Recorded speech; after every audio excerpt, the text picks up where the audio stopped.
Hello, everyone, and welcome to another episode of Rob's video blog. So, in today's video blog, I want to tell you, boy, do I feel good. It's after Christmas 2021, it's about to be 2022, and man, I feel better than I have felt in the past 2 to 3 to 4 years. I mean, and I'm not exaggerating about that. I'm not just talking about mentally, I mean physically. I feel good. Um, I think I always had a very healthy lifestyle. Always was very active. When I stopped playing sports and I went to college and I was a young adult, I always worked out a lot. I maintained a good diet. I didn't use drugs. I didn't smoke. I didn't smoke weed. I did drink, but my drinking was really compartmentalized to maybe like Friday nights, and that was kind of it. So my body always had time to detox and get back in the flow of leading a healthy lifestyle. But as I've gotten older, and I think because I had kids, um, your lifestyle does have to change when you have kids because everything is about them. Um, but I think I let things go a little bit off the rails, and the past 2 years, I've just noticed I was tired, literally all of the time.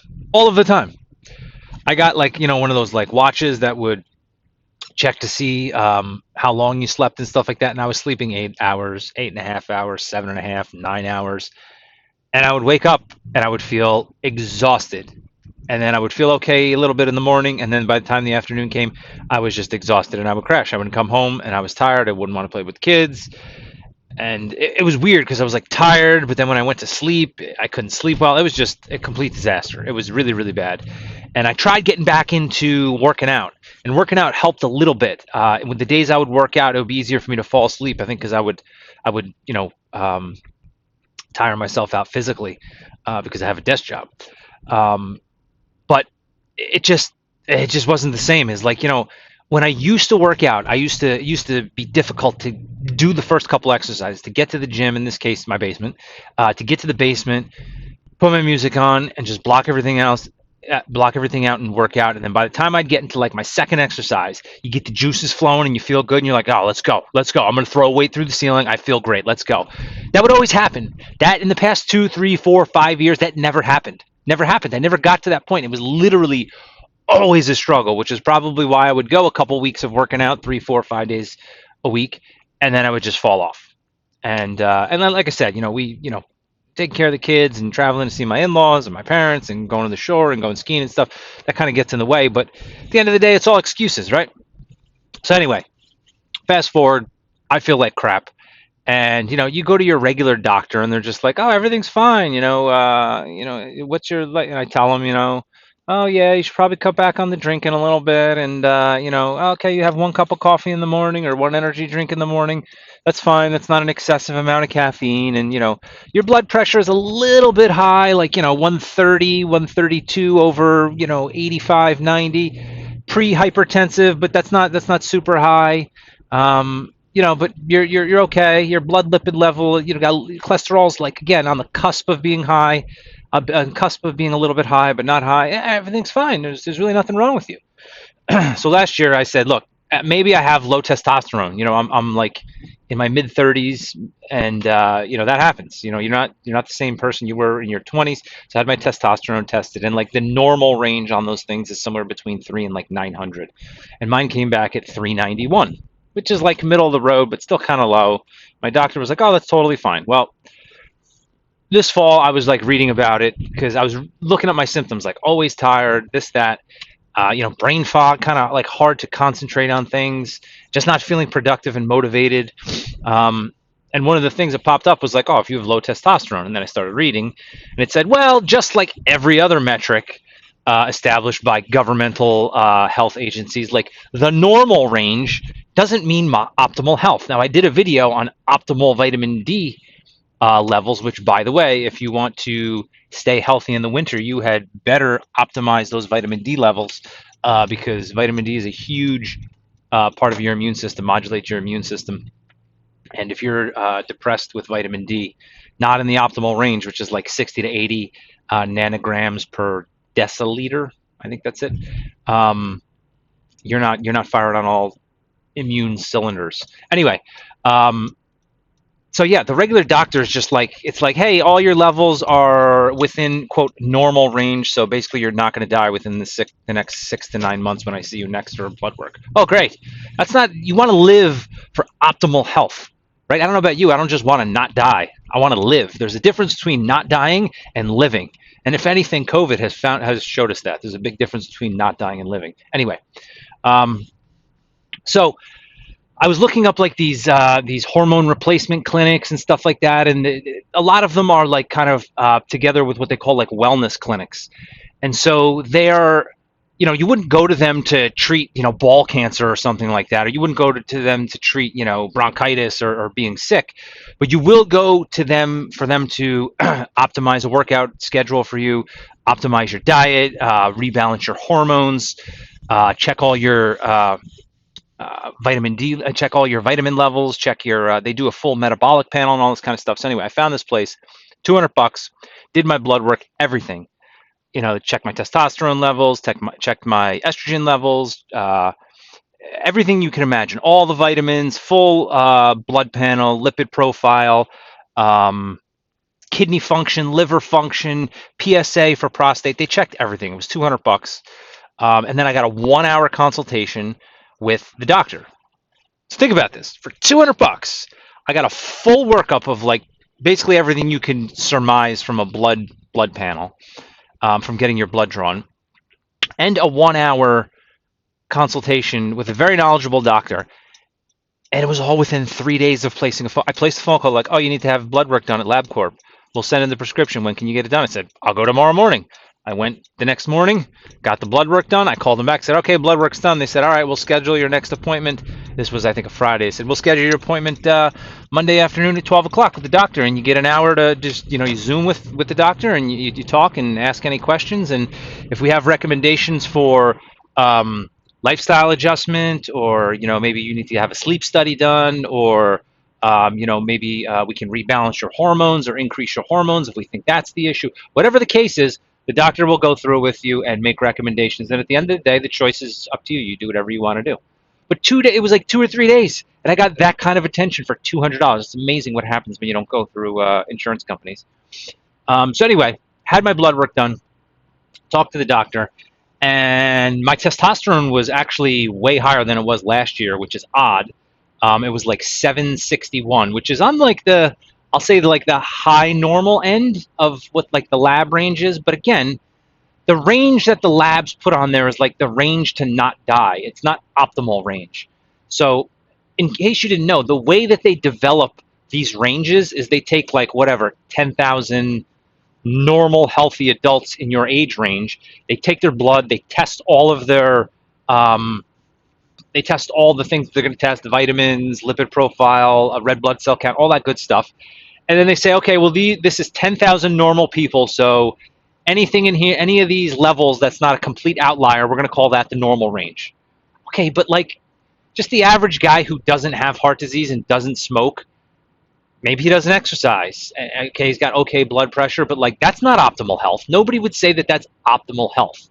So that's what they call the normal range. So that's how they come up with all these things. And by the way, humans are so diverse that like what's normal for you might not be normal for me. So anyway, I talked to the doctor, and she said, yeah, that's very weird that your testosterone is so much higher than it was last year. What was different? Did you have more stress? And no, it's kind of the same. Same kids, same wife, same house. I don't think I had any more stress last year than this year. My diet and exercise was kind of the same, which is to say it was pretty poor, but for whatever reason, my testosterone levels were like double what they were last year, which is good. But I still had the symptoms. She said, look, we don't, the number is just a number. We treat the symptoms. We treat how you feel. I can give you more testosterone and we could see how you feel. She's like, well, keep increasing the amount that I give you until your symptoms go away, if that's the problem. Obviously, we'll get to a point and you'll tell me, well, we've supplemented with testosterone and I don't feel any different. And that's obviously not the problem. But she said, hey, most men feel a big difference when they go. For some men, it's only above like 750, but that's usually men who test down at like 200. They like, if I tested them, they'd be like 200, which I would say is low. And then I bump them up to 700, 750, they feel good. Men who are little bit higher in their baseline testing, if I elevate them higher to 1,000 or 1,200, which is kind of like the high, like that you don't really want to go much higher than that. She said that's usually when they start feeling the benefits and start feeling a lot better. But one thing that she did note was that my estradiol was relatively high. Estradiol is like the male form of estrogen, and you need some estradiol. It's good for your heart, it's good for your brain, but you don't want too much of it. You only want a little bit of it. And again, like the normal range is like, I don't know, 15 to 44, and I think I was like 38 or something like that. It was pretty close to the high end. And she said when you have elevated estrogen, it kind of like cancels out the elevated testosterone. So my functioning testosterone, for that matter, is probably is lower than the total number that's there. So she said, I would really like to see your estradiol get lower. And she mentioned taking this supplement called DIM, and I'll get into that in a second. But she also said, drinking caffeine and drinking alcohol is really not good, especially drinking beer with the phytoestrogens in it is really not good for your estradiol. It just, your body ends up converting testosterone to estrogen. And when you're drinking beer and you're taking in these extra generous phytoestrogens, it's you're just increasing your estrogen by drinking, and it's just bad for you. So I said, you know what, before we go ahead with anything, because my testosterone level seems to be like the high normalish range, why don't I try this DIM supplement and get my diet and exercise on track and just stop drinking caffeine and alcohol? I'll do it. I asked her, I said, how long do I have to do it for to see a difference? She said, if you could do it for 8 weeks, you'll see a difference. And I said, all right, well, Christmas is coming up and New Year's is coming up, so can I drink like 2 days through the course of this? She said, yeah, that's no problem. So for the next 8 weeks, no caffeine, no alcohol. And I started taking this DIM supplement. I forget what it stands for. It's like dimethylane or something like that. But essentially, it's a compound that is found in cruciferous vegetables, so like green leafy vegetables, Brussels sprouts, broccoli. I think it's even found in cauliflower, even though cauliflower is not green. But anyway, supposedly this compound is supposed to support liver health. It's supposed to support detoxifying your liver, and more specifically, estradiol or estrogen is metabolized in your liver. So by taking this, it's supposed to help balance your hormones. Now, if you go on like Amazon and you look at all the reviews for this for DIM, you'll see that there's like 9 out of 10 reviews, and they're mostly from women who have hormonal issues. They have really bad PMS, or they've got cystic acne, and they take this DIM supplement, and they're just like, it's a miracle. Like, my cystic acne is so much better. My PMS symptoms are so much better because it helps downregulate their estrogen levels. And for men, it's supposed to do the same thing. It's supposed to help downregulate the estrogen by metabolizing the bad estrogen in your liver. Well, aside from that, it's supposedly, and there's not as much studies on this, more sort of hypothetical explanations of the function of it, but it's supposed to also help like detoxify your liver of other chemicals. Your liver is supposed to take fat-soluble chemicals that get absorbed in your body and turn them into water-soluble chemicals so that you can pee them out. That I didn't know, but I did learn that. So if you take a water-soluble, if you have a water-soluble toxin in your body, gets absorbed into your stomach, it goes directly into your bloodstream, your kidneys will filter it out, and then you will pee it out.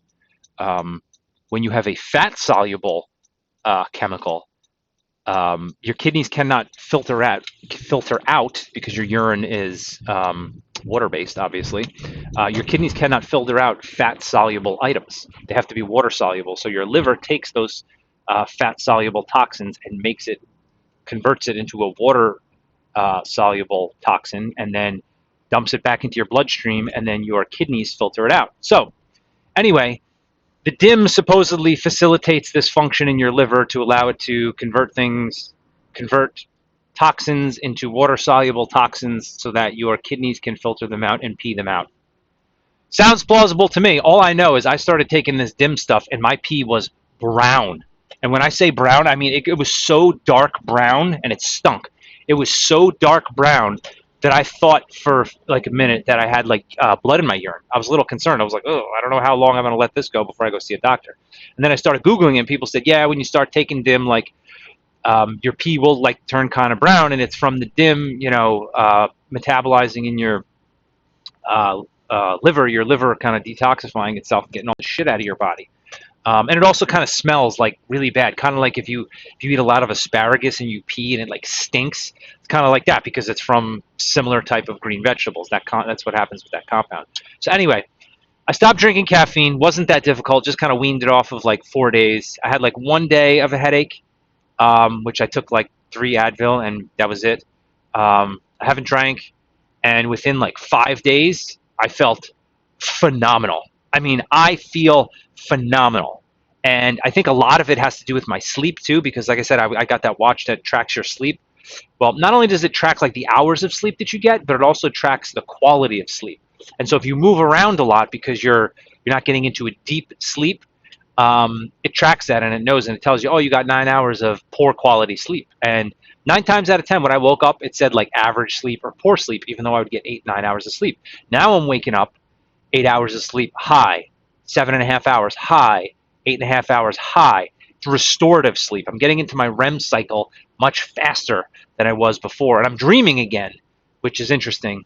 But supposedly having not excessive dreams, but a normal amount of dreams is indicative of getting into a nice deep sleep. Because what's happening is, I believe that the sleep cycle is like you fall asleep, you're in a like a low level sleep, not too deep, and then you fall into a deep sleep, and you go through a couple of these cycles. And then after you go through a couple of those cycles, then you go into like the cycle. Then you get into the cycle where you start to dream. Well, if it takes you longer to start those cycles and fall into that deep level of sleep, by the time it's time to wake up, you never get into that dream state.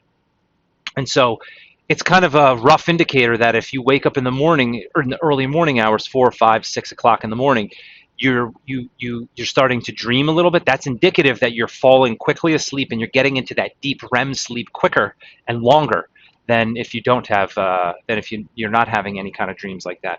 So, but I'll tell you what, man, quitting the caffeine, like I don't even want it. I don't have a desire. I used to love energy drinks, and I still love the taste of them. If I get like a Red Bull with no caffeine, I would still drink it because it's so good, or a Monster Low Carb with no caffeine because it's so good. But I have no desire. There was one day where I was kind of tired because we went out with friends. We went out to dinner. I did have a little bit to drink. There was the one night so far that I was allowed to drink. It was around Christmas, and I got terrible sleep. I could just tell I got terrible sleep. I got like 7 hours of sleep. I felt like garbage. I was tired through the whole day, and I was kind of tempted to have like a cup of coffee, and I was like, no, just don't do it. And eventually it wore off, and I felt better as the day went on, and I was okay. And then the next morning when I woke up, I felt great. I feel great again. So I really have no desire to drink caffeine like ever again. I gotta find like a delicious soda that doesn't have caffeine. I like Coke, but they make caffeine free Coke, so maybe I'll get some of that. But yeah, it's man, if you're drinking caffeine and you're drinking alcohol on the regular, you gotta stop it. I'm telling you, you gotta stop it. And I know my body is like hypersensitive to like my diet and stuff like that, so it might be different for other people. But and I've done like a dry January before where I've quit drinking in January. And I remember at the end thinking to myself, I don't really feel that much better. So I think a lot of it had to do with quitting the caffeine. And when you read about caffeine, it's a drug. Not only does it keep you awake, but it like apparently like attacks your adrenaline gland and makes your body release adrenaline. So every morning you wake up and you're like, oh, and you get your cup of coffee, you're like stimulating your adrenal glands to release adrenaline. And it's not just adrenaline, but some other hormone that comes out that makes you feel good, gives you a sense of well-being. That's why it's so addictive.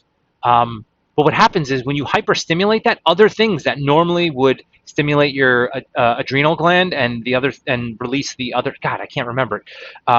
Yeah, mental clarity, right? The other hormone that makes you feel good, gives you a sense of well-being.